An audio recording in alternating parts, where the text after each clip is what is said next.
Donc j'ai mis trois cépages. Grenache au milieu de la Syrah et sur le bas il y a du Mourvèdre.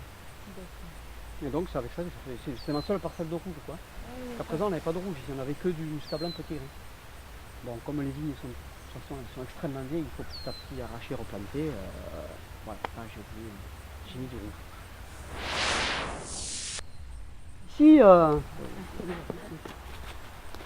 Là quand on taille, bon c'est pas, elle n'est pas bien forcément bien jolie, mais chaque année quand on taille, on laisse un petit bout de sarment. Un courson, on appelle ça un courson. Hein, donc on laisse un petit bout de. Normalement on laisse un courson avec 2 bourgeons. Sur ces 2 bourgeons, on va partir 2 sarments. L'année d'après, on va tailler, on va garder le sarment le plus joli et généralement le plus bas. Donc l'année prochaine, on coupera ici, on va garder celui-là et on laissera 2 bourgeons ici et on coupera ici. Voilà. Donc ça, on appelle ça les tailles courtes. Mais on peut faire des tailles courtes en gobelet comme ça, ou alors sur des vignes palissées en cordon de Roya. Par exemple, le Mourvèdre, des trucs comme ça, ce sont des cépages qui ont tendance des fois à être un peu trop productifs si on veut faire des vins de qualité. Et donc avec des petits rendements, parce que si on veut faire des vins de qualité, il faut avoir un petit rendement pour avoir quelque chose de concentré. Concentré en sucre, mais concentré en couleur, concentré en arôme, concentré en tout, quoi, il faut, voilà. Et donc il faut des petits rendements, et si on veut faire des petits rendements, généralement il faut faire des tailles courtes. Hein. Voilà. Et alors, question justement par rapport au rouge, parce que bon, c'est un terroir muscat, historique, bon, et là tu fais du rouge. Qu'est-ce que tu peux dire par rapport à ça? Est-ce que c'est un terroir à rouge aussi et pourquoi c'est ça? Ouais, voilà. Bon. Vu le premier résultat, je trouve que oui. Hein. Mais je suis persuadé qu'on peut faire de très bons vins ici. Parce que des cépages adaptés à un terroir comme ça, un terroir chaud, etc. Donc le Mourvèdre hein, notamment.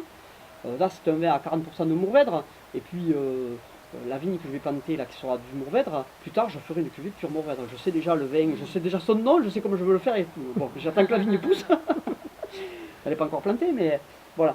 Et vers Bandol, des endroits où ils sont près de la côte, il fait chaud, etc.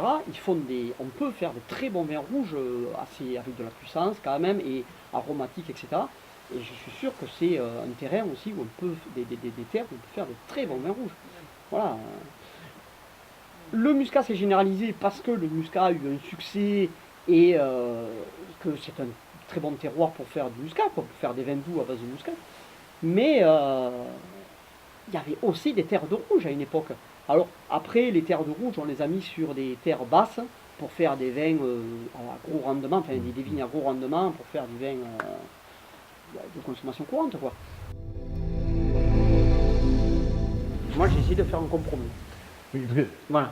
J'allais dire, qu'est-ce que tu as fait comme vin rouge là? Eh bien, j'ai essayé de faire un vin qui soit buvable assez jeune, parce que c'est que du 2011, donc c'est jeune. Hein.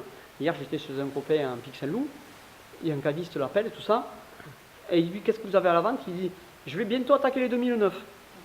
Hein, ils attaquent les 2009 à la vente, enfin certaines, tout dépend quoi. Mais quand ils font des vins de garde, ils ne les vendent pas de suite. Hein. Bon, des vaches longs, barriques, etc.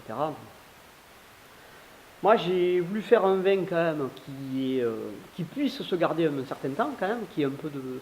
Mais tout en essayant d'avoir quelque chose de souple quand c'est jeune quand même. Enfin, donc il a fait un passage en barrique mais pas très long. Ça a été ramassé bien mûr pour avoir des tanins où on ramasse vraiment peu mûr, enfin aux alentours de 12 degrés, mettons, chez nous, hein, 12 degrés c'est pas forcément une maturité très élevée sur du rouge, admettons. Enfin tout dépend après les rendements aussi qu'on fait. Mais on ramasse aux alentours de 11, demi, 12 degrés, on va faire une vinification de façon à tirer juste le côté fruité, pas beaucoup de couleurs, pas beaucoup de tanins, on ramasse ça rapidement. Ou alors on ramasse vraiment, alors à la limite il vaut mieux ramasser alors vraiment relativement bien mûr et avoir des tanins bien fondus et quelque chose. Parce que si on est entre les deux, on a quelque chose de très dur, très puissant, mais alors qui va avoir besoin de beaucoup de temps pour vieillir, enfin pour être buvable. J'ai essayé de ramasser vraiment très mûr, c'est pour ça qu'il fait 14 et demi. Voilà, mais tu verras, c'est quand même souple, c'est quand même bien. L'œnologue qui m'a fait un commentaire dégustation, il m'a dit ça patiné, ça a même patiné. Je l'ai appelé, j'ai dit qu'est-ce que c'est patiné? Je connais les meubles qui sont patinés. Enfin. Mais il me dit c'est un peu pareil, c'est dans le même esprit. C'est rond, un peu fondu quand même. Il y a une partie de la vinification, je l'ai fait à macération carbonique, etc. Normalement, ça tire le maximum, plutôt le côté fruité du raisin. Mais c'était des raisins quand même qui étaient ramassés très mûrs. Hein. Ça, j'avais fait ça avec un peu de grenache et de la syrah. C'était ramassé à plus de 13,5. Et pour tirer le côté fruité, mais bon, c'est un fruit déjà un peu compoté quand même, un peu.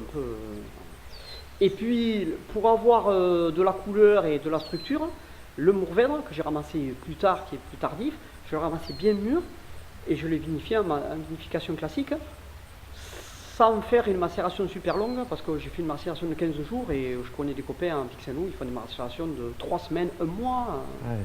Donc, pour tirer vraiment beaucoup de tanins. Bon, et j'ai assemblé tout ça à la fin, et bon, c'est un compromis qui est pas. Enfin, ça va, c'est la première année, hein, on peut s'améliorer au fur et à mesure, mais les bases sont pas mal, quoi. Enfin, j'ai un résultat qui est assez sympa. C'est bien ça. Et sur le terroir de Frontignan, il y a eu des terres de rouge aussi. Alors historiquement, je ne suis pas un expert sur l'histoire de l'appellation, mais je sais qu'il y avait des terres de rouge qui n'étaient pas forcément que dans les basses terres au départ, quoi. Enfin, Frédéric Naudet, donc notre producteur, me disait qu'il avait trouvé des écrits, tout ça. À une époque, ils ont fait des vins doux à base de muscat rouge. Bon, déjà pour dire qu'il n'y a pas eu que des cépages blancs ici, quoi. Il y a eu des muscats rouges aussi. Et je suis convaincu qu'on peut faire de très bons vins rouges. Comme moi je veux compléter ma gamme et faire des vins rouges aussi, voilà, je saute.